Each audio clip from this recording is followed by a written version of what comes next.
Details చూస్తే YCP అధికార ప్రతినిధి నాగార్జున యాదవ్ ను పోలీసులు అరెస్ట్ చేశారు.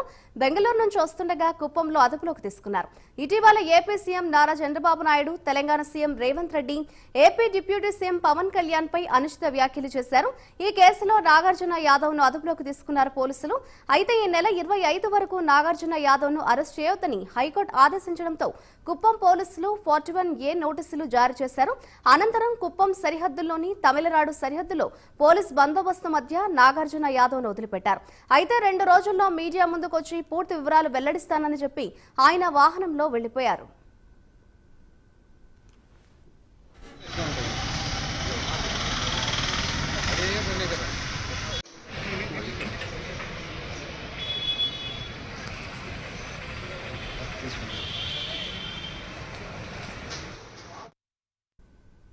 నాగార్జున యాదవ్ కొంతకాలంగా తన వ్యాఖ్యలతో వివాదాల్లో ఉన్నారు.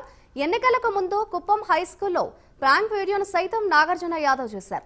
ఇటీవల ముఖ్యమంత్రి చంద్రబాబు, డిప్యూటీ సీఎం పవన్ కళ్యాణ్లపై అనుచిత వ్యాఖ్యలు చేశారంటూ టీడీపీ నేతలు ఫిర్యాదు చేశారు. ఈ ఫిర్యాదులపై స్పందించిన పోలీసులు కేసు నమోదు చేసి అరెస్ట్ చేశారు.